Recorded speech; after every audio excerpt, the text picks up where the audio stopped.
Everyone, welcome to life I study. और मैं अंजलि आपका लाइफ आई स्टडी चैनल पर स्वागत करती हूँ। आज के इस वीडियो में हम भारत में कब कब लॉकडाउन इम्पोज किया गया इस टॉपिक को डिस्कस करेंगे। अब बात आती है कि ये टॉपिक तो पुराना हो गया है, इस पर अब डिस्कशन क्यों। रिसेंटली आपने न्यूज़ में देखा होगा कि चाइना के कुछ शहरों में कोविड के मामले मिलने के कारण वहाँ पर फिर से लॉकडाउन इम्पोज किया गया है। वहाँ पर कई शहरों में फिर से कोविड के केसेस देखे गए हैं। सो इसी को देखते हुए मैंने हमारे देश में कब कब लॉकडाउन लगाया गया इस वीडियो को तैयार किया है। तो चलिए फिर शुरू करते हैं। हमारे देश में सबसे पहले 19 मार्च 2020 को इंडिया में 19 मार्च 2020 को प्रधानमंत्री श्री नरेंद्र मोदी जी ने नागरिकों से घर पर रहने के लिए अपील की थी कि जो हमारे देश के देशवासी हैं, उस समय कोरोना का जो हमारे यहाँ पहला मामला था वो जनवरी 2020 में देखा गया था। 30 जनवरी को हमारे देश में पहला केस देखा गया था। धीरे धीरे करके ये देश के कई शहरों में केसेस मिलने शुरू हो गए। तो प्रधानमंत्री जी ने इस स्थिति को देखते हुए 19 मार्च को देश के नाम संबोधन में लोगों से अपील करी कि आप घर पर रहें। और इसके तहत ही पहला जो फेज़ था उसमें जनता कर्फ्यू इम्पोज किया गया था। ये जनता कर्फ्यू 22 मार्च को इम्पोज किया गया था। ये 22 मार्च है। पहला जनता कर्फ्यू कब लगाया गया था? 22 मार्च को लगाया गया था। 22 मार्च 2020 को संडे का दिन था। और इस जनता कर्फ्यू में हुआ क्या? तो इस जनता कर्फ्यू में सुबह 7 बजे से लेकर रात की 9 बजे तक लोगों से घर पर रहने की अपील की गई थी कि आप कृपया घर पर रहें। संडे का दिन है, लोग फ्री होते हैं और गैदरिंग काफ़ी ज़्यादा हो जाती है आम दिनों की अपेक्षा। तो इसलिए संडे को पहला जो जनता कर्फ्यू था वो इम्पोज किया गया था। डेट क्या थी? ये डेट थी 22 मार्च। किसने डिक्लेयर किया था? तो ये डिक्लेयर किया था प्रधानमंत्री श्री नरेंद्र मोदी जी ने। अगले लॉकडाउन की बात करते हैं। तो पहला जो लॉकडाउन था, प्रॉपर लॉकडाउन, ये लॉकडाउन इम्पोज किया गया था 25 मार्च से 14 अप्रैल के लिए। 22 मार्च के जनता कर्फ्यू के बाद ही स्थितियाँ कंट्रोल से बाहर जानी शुरू हो गई थी। केसेस काफ़ी ज़्यादा आ रहे थे। इन स्थिति को देखते हुए प्रधानमंत्री जी ने एक प्रॉपर लॉकडाउन, जिसमें कि सारी चीज़ें प्रोहिबिटेड रहती हैं, स्ट्रिक्टेड रहती हैं और उनका आपको कड़ाई से पालन करना होता है। तो ये ड्यूरेशन था 25 मार्च से लेकर 14 अप्रैल 2020 का। टोटल 21 दिनों का लॉकडाउन था। इस बीच में आपको कोई गैदरिंग नहीं करनी है, आपको बाहर नहीं जाना है। जो एसेंशियल चीज़ें उनके लिए उसमें जो ड्यूरेशन था उसमें छूट दी गई थी। ये टाइम था जैसे कि मेडिकल शॉप हो गई, इसके लिए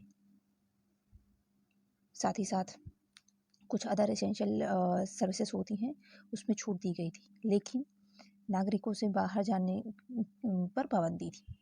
वो घर से बाहर बहुत ज़रूरी होने पर ही जाएंगे। और इसकी घोषणा भी प्रधानमंत्री श्री नरेंद्र मोदी जी ने की थी। अगले लॉकडाउन की बात करते हैं। तो अगला लॉकडाउन था वो 15 अप्रैल से लेकर 3 मई के ड्यूरेशन का था। और ये जो 15 अप्रैल से 3 मई की ड्यूरेशन में ये 19 दिनों का लॉकडाउन था। इसकी घोषणा भी प्रधानमंत्री श्री नरेंद्र मोदी जी ने की थी। इस लॉकडाउन को थोड़ा और स्ट्रिक्ट किया गया और साथ ही साथ जो पहला लॉकडाउन था उसके लिए लोग किसी भी तरीके से प्रिपेयर नहीं थे। तो जो जहाँ था वहाँ से उन्होंने अपने घरों के लिए, अपने जो नेटिव प्लेस है वहाँ के लिए निकलना शुरू कर दिया था। और भारत काफ़ी बड़ा देश है। ये चीज़ें कि मतलब लोग एक राज्य से दूसरे राज्य जा रहे हैं, बहुत बड़ी संख्या में मजदूर थे जो दूसरे राज्यों में कार्य कर रहे थे, तो उन लोगों ने वहाँ से पलायन शुरू कर दिया था।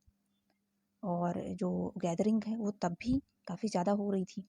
लोग पैदल ही निकल रहे हैं क्योंकि ट्रेन वगैरह बंद कर दी गई थी। रेलवे की जो ट्रेनें थी वो सभी ट्रेनें रद्द कर दी गई थी सिवाय मालगाड़ी के।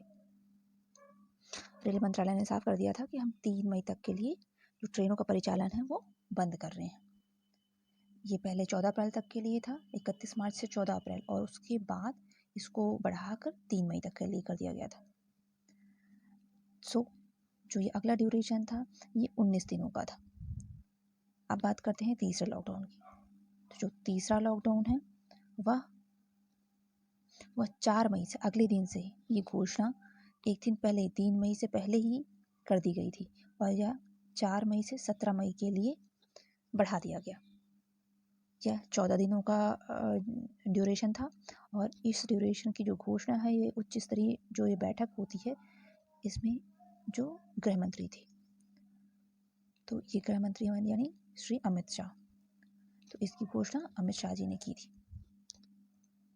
साथ ही साथ इस बीच में अप्रैल 2020 में हमारे जो सरकार है, सरकार द्वारा जो एपिडेमिक के लिए एक्ट है, एपिडेमिक के लिए जो एक्ट भारत में काम करता है उसका नाम है एपिडेमिक डिजीज़ एक्ट 1897।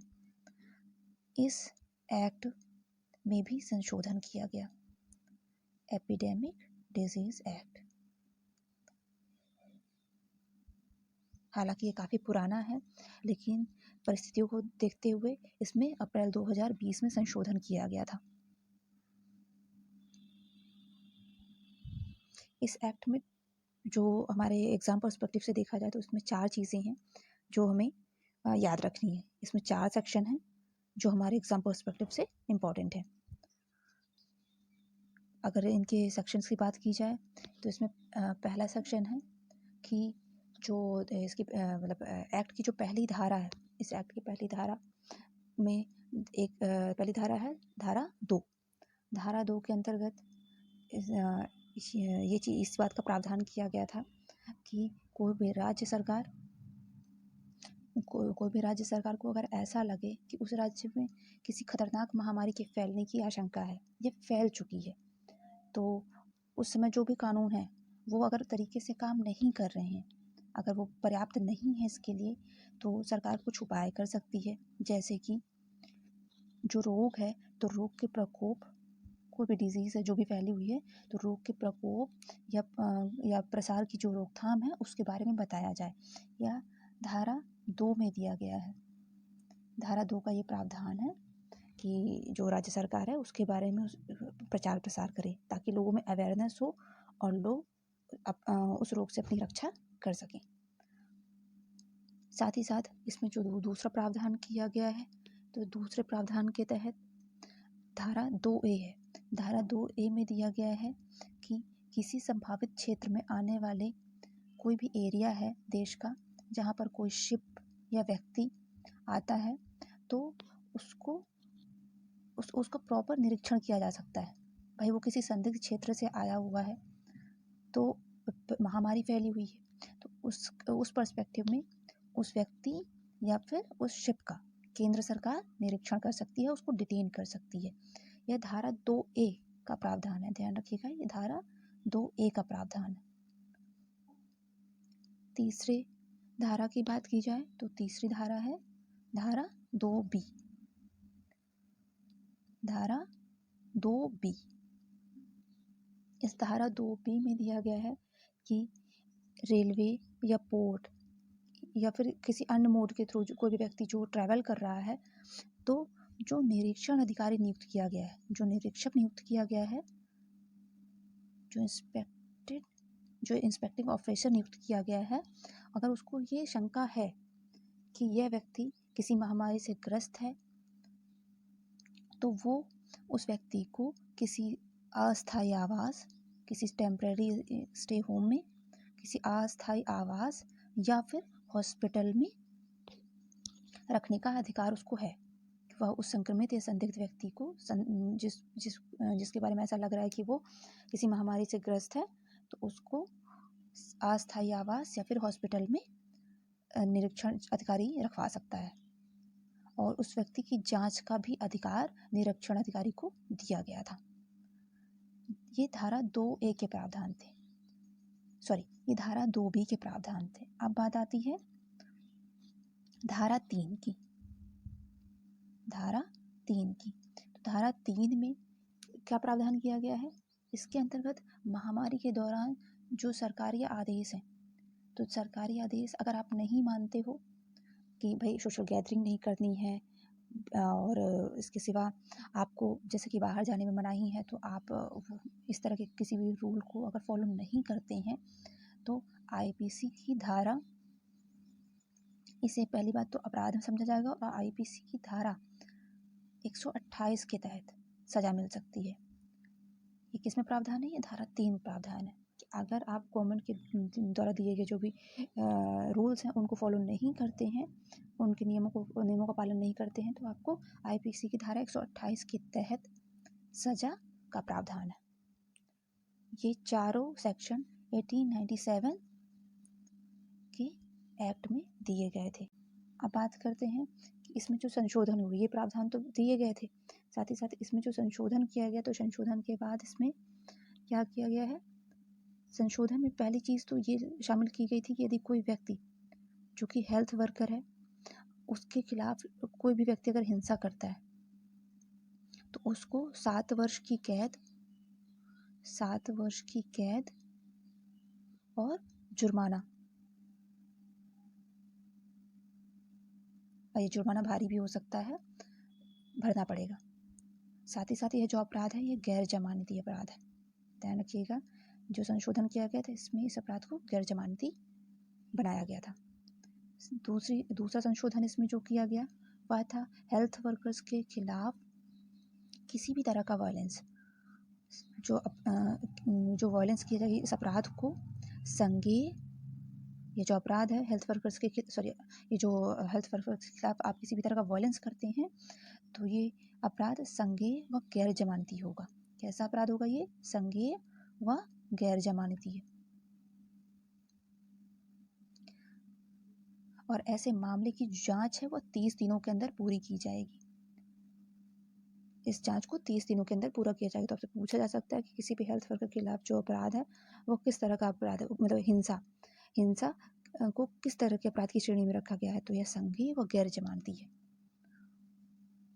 अगले संशोधन की बात की जाए, जो दोषी पाया जाने वाला जो व्यक्ति है जिसने कि हेल्थ वर्कर्स के खिलाफ हिंसा की है, इस व्यक्ति को जो सजा का प्रावधान किया गया है वह है 5 वर्ष से लेकर ये 3 माह से है, 3 माह से लेकर 5 वर्ष तक की अवधि का प्रावधान किया गया है। तो इसका जो ड्यूरेशन है वो कब से है? 3 माह से लेकर 5 वर्ष की अवधि। और अगर जुर्माने की बात की जाए तो यह जुर्माना 50,000 से लेकर 2 लाख रुपए तक का हो सकता है। तो जो जुर्माने की राशि है वो कितनी है? 50,000 से लेकर 2 लाख रुपए तक की, और सजा का प्रावधान 3 माह से 5 वर्ष तक का। अगली बात करते हैं, जो चौथा लॉकडाउन था, चौथा लॉकडाउन कब इम्पोज किया गया? तो ये चौथा लॉकडाउन 18 मई से लेके 31 जून के ड्यूरेशन का था, और इसकी भी घोषणा भारत सरकार के गृह मंत्री श्री अमित शाह ने की थी। और ये इसका ड्यूरेशन कितना हुआ? इसका ड्यूरेशन था टोटल 14 दिनों का। आपको बेसिकली इसमें डेट याद रखनी है कि ये जो टोटल ड्यूरेशन है इसमें कितनी डेट से कौन कौन सी डेट तक ये जो लॉकडाउन था वो इम्पोज किया गया था। अगले की बात करें, जो अगला लॉकडाउन इम्पोज किया गया वो लॉकडाउन 5 था, और यह 31 जून से 30 जून लगभग 1 माह की अवधि के लिए लगाया गया था, और इसकी भी घोषणा श्री अमित शाह ने की थी। और ये जो लॉकडाउन था, जो इसका 5वां लॉकडाउन का फेज़ था, इस फेज़ में सिचुएशन कुछ हद तक ठीक हुई थी। साथ ही साथ लोगों को बाहर जाने की परमिशन मिली थी, लेकिन उस पर भी रिस्ट्रिक्शंस मतलब कि पूरी तरीके से छूट नहीं दी गई थी, उसमें भी कुछ रिस्ट्रिक्शंस थे।